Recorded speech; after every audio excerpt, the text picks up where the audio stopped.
In June of 2015, a man entered into the Emmanuel Church in Charleston, South Carolina, and shot and killed 9 people who were taking part in a Bible study there. To commemorate the people, they flew all the flags at half-staff the next day except for one flag, the Confederate flag. This triggered a protest amongst the people of Charleston, South Carolina. Here we have Tyler Parker, who made a documentary about the protest called The Flag. Tyler, how did you come across doing a documentary on this story? The Hillary Clinton campaign, or recruited to South Carolina to work on the Hillary Clinton campaign, her primary campaign in that state. And on the day of the Mother Emanuel AME church shootings, I was in Charleston, working on a fundraiser for Hillary Clinton. And I drove home, and one of my jobs was to kind of go through the tweets of the day about Hillary Clinton. Yep. Except on this particular day, there weren't a ton of tweets about Hillary Clinton, and there were all of these tweets about a shooting that had just happened in a church in Charleston. And then the news sort of slowly came out that a white supremacist had killed something like 8 or 9 people in a church in Charleston, which was deeply affecting for me because I'm Black and I'm also a Christian. And I had just been in that city, so it just kind of seemed surreal. Then they held a funeral for the pastor of the church, who was also a state senator. In order to honor him, he was lying in state at the South Carolina State Capitol, and all the flags were at half-staff except for a Confederate flag that was a part of a monument out in the front of the State House, because there was a law that mandated that the flag not be altered in any way, except if that alteration had been approved by the entire legislature, who happened to be on break at the time. So there was a big sort of PR disaster in that state, and a large outcry for the flag to be taken down. And then the governor, Nikki Haley, also called for the flag to be taken down from the front of the state capitol. And then I received news that there would be a protest to take the flag down in front of the state capitol. I had my just because I thought I don't know, I just had some kind of feeling that I might run into a topic for a documentary when I flew into South Carolina. I didn't know that this kind of would fall into my lap. So, so I went to that first protest, and then I found out that there was going to be a count thereafter, and it just, in terms of the days that I shot. Also, I didn't see enough footage to make a documentary, but when I got back to campus, my professors really liked what I had shot. Yeah. And I got let into the class, and then I just began the process of editing over the fall semester of my junior year. Nice. And you really captured a lot of the heated arguments among the crowd. There was like individual one-on-ones between white and Black people.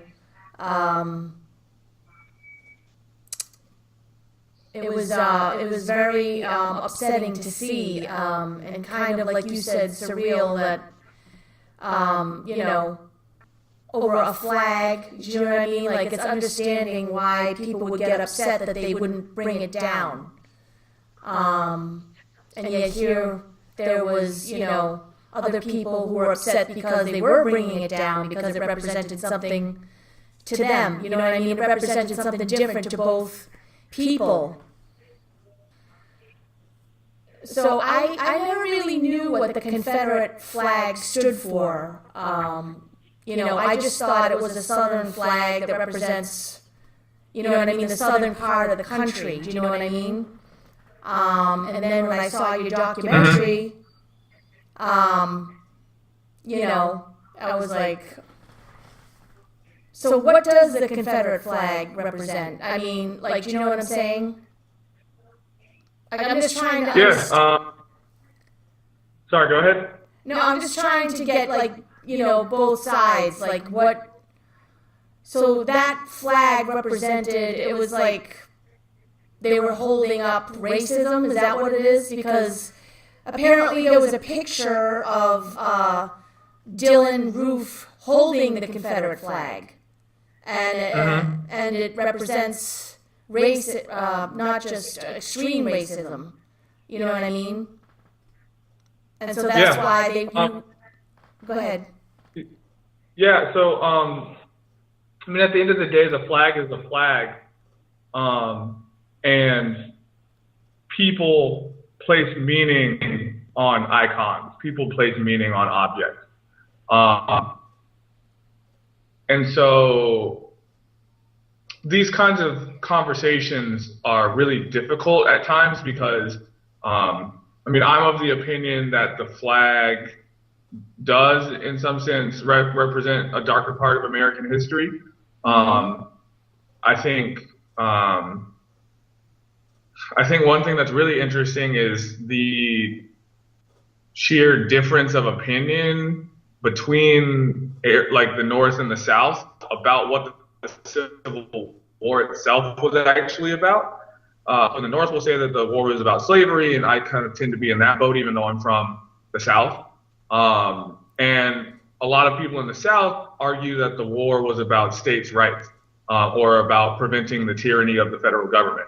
And so for a lot of people in the South, that flag represents rebellion. It represents state sovereignty. It represents dedication to one's community and honor, and it represents a way to honor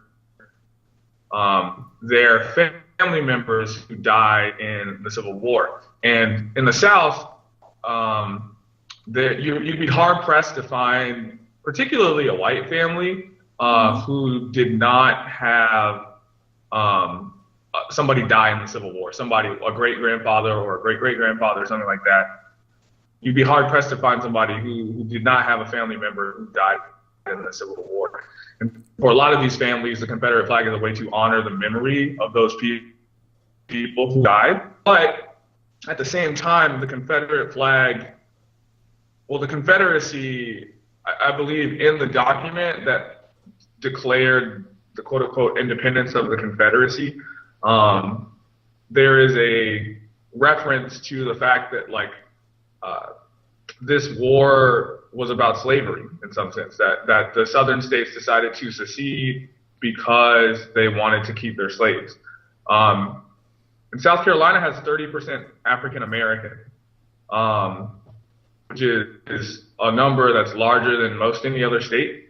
And so you can only imagine what it means to have a Confederate flag, a flag that represents the secession of states on behalf of slavery in a state with 30% African American population. And I just thought, the reason I decided to shoot too many arguments is because I was sort of curious to know if people would be able to convince each other or even have sound or logical conversations with one another, even though they were starting from two completely different premises, right? One end is starting from the premise that the flag represents racism, and the other end of the spectrum is starting from the premise that the flag represents honor, something honorable, remembering fallen family members and remembering state pride and state history and stuff like that. Right. Yeah, and I just kind of want to see if people would be able to, I wanted to be able to. Well, let's just say that I think it's hard to discuss race anyway. Do you know what I mean? Like, a lot of people think the more you talk about race, the more it it's going to just upset people when that simply isn't true. Wouldn't you say that's kind of like trying to sweep something huge underneath the rug? Do you know what I'm saying? Sure. There's 4 different kinds of racism. There's subtle racism, which is racial microaggression, and then there's colorism, and then there's internalized racism. Have you ever experienced racism?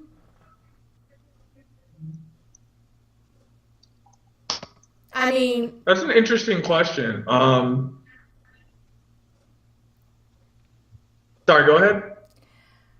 well, I mean, have you ever experienced racism, like say at Harvard or anywhere, or amongst, do you know what I mean, people or anywhere, if for that matter?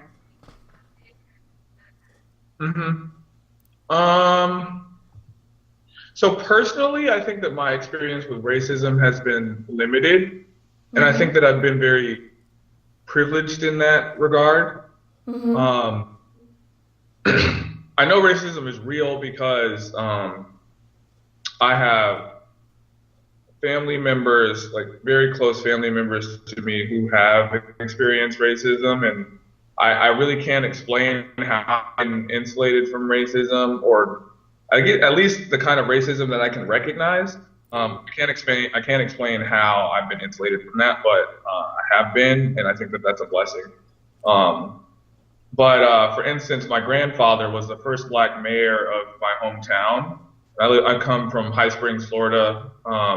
It's about 30 minutes outside of Gainesville, Florida, which is where the University of Florida is. And it's in North Central Florida, which is essentially southern Georgia. And he used to, he also used to work for the United States Department of Agriculture, and his job was to go from farm to farm in North Central Florida, and actually all over the state of Florida, to go from farm to farm and essentially ensure that farmers were abiding by the regulations of the federal government. And so he's doing this job in the 50s and the 60s and the 70s, traveling throughout the backwoods of Florida, and there are like real dangers. The Klan was very much still a presence in Florida in the 50s and 60s. My granddad has told me countless stories of people not taking him seriously just because he's a black man, and just completely ignoring his position as an agent of the federal government. He's told me stories about not being able to stay at any type of hotel or motel in Florida while he's traveling, and he would have to find African Americans in the area and stay in the house, like maybe sleep on their couch or stay in their basement in order to do his job. Right. And he settled a discrimination lawsuit against the federal government while he was performing that job in the so yeah, I mean just hearing those stories, and I haven't even broken into the stories of racism that he faced when he served as the mayor of my town for 18 years, and it's a small town in backwoods Florida. There just is racism, yeah. So I think maybe it's that I grew up in a situation in which my knowledge of racism was always sort of extraordinarily overt. And so I don't think that I have encountered that type of racism personally, that kind of overt racism. Well, except for at the end of my film, where you see the Klansmen screaming at people. That's probably the clearest example of overt racism that I've seen. It was almost funny, because it was just kind of cartoonish racism. It was like the kind of racism that you see in the movies, if that makes sense. Yes, it does make sense. But yeah, I think that was really the most intense racism that I think I've ever witnessed. I guess microaggressions are present in my lifetime. People will want to touch my hair or and tell me that people will want to touch my hair from time to time, or people will want to make an overgeneralization about black people and then try to separate me from that overgeneralization. It's saying I'm a good person while everybody else is sort of bad. That happened to me a lot in high school, I think, because I was in a magnet program. And You mean an I don't honor know, program? that's a pretty common. Yeah. Mm-hmm. And so people would often say things like, black people are stupid, but you aren't, or you're not a regular black person, that kind of thing. So it's like breaking down stereotypes is what it's about. Breaking down the stereotypical types. Yes. Right. And former President Barack Obama, I guess, had said that taking down that Confederate flag was a symbol of goodwill and healing and a meaningful step towards a better future. Mm-hmm. I agree with that. Me too. Because I think that when people can empathize with one another and make concessions towards one another, then we can move forward on some of these extraordinarily difficult questions, especially on questions of race. I think that questions of race, first and foremost, are empathy. And if we can't empathize with one another, then there's no point in talking about race, because we won't get anywhere at all. But if we can empathize with one another, then we can listen to one another, we can communicate with one another. And if we can communicate with one another, then maybe we can find common ground. Right. It's like that guy in your film. Who was the man that journalist was interviewing about the flag, taking down the flag?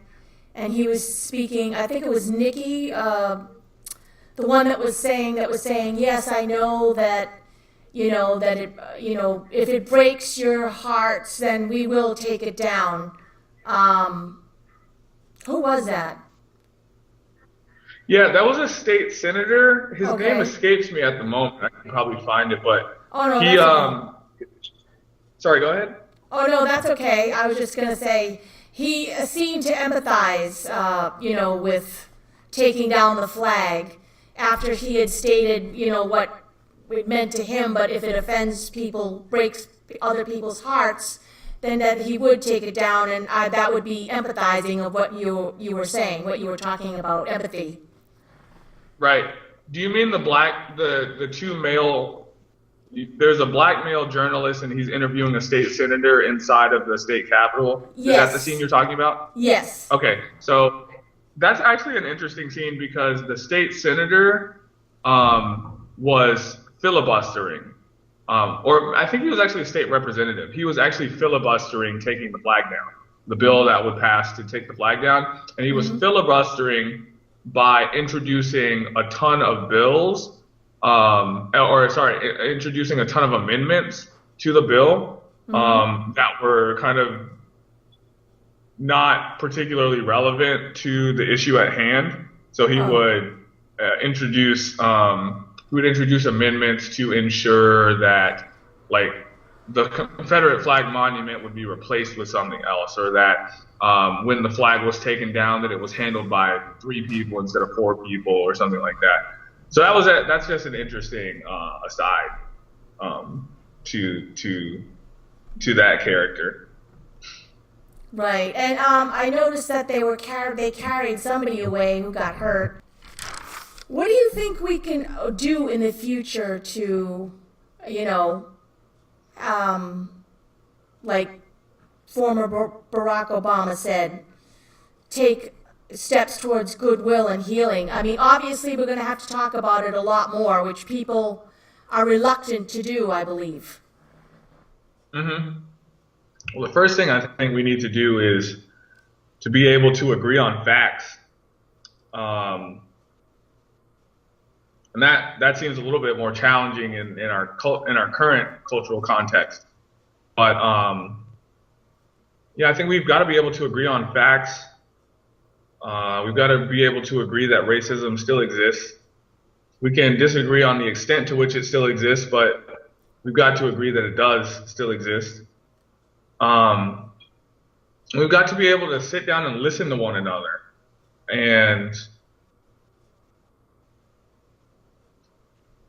we've also got to be able to recognize that this battle against racism is not going to be solved in a day. It's not going to be solved in a week. It's not going to be solved in a month. Won't be solved in a year. Probably won't be solved in 10 years. We can be optimistic about ending racism, but we also need to be patient. Mm-hmm. And we've also got to be willing to compromise. Both sides need to be willing to compromise in order to take steps forward. Like the flag. Big change. Right. Like the flag, right. Yeah. Mm-hmm. Exactly. Big change is scary. And I mean, I think anybody would be scared by big change. Mm-hmm. And so maybe a more practical way of approaching these questions is to, I don't know how to say it, is to work with the other side to do what is possible today. Right. That sounds really good, and it sounds like a step in the right direction. Yeah. And but that's the other thing, is that even if it's okay to take steps in the right direction, it is also really important to take those steps every day. Does that make sense? What do you mean by that? What do you mean by taking those steps every day? I mean that, so you're not, I doubt that we will tomorrow see extraordinary leap in race relations in the United States, right? Right. We might go a step in the right direction, and that's a good thing. Mm-hmm. But even as we are being patient with people in the United States, and be patient with ourselves in terms of our situations, to make efforts every single day, mm-hmm. to feel the urgency of making those efforts every single day, to ensure that we keep moving forward towards progress.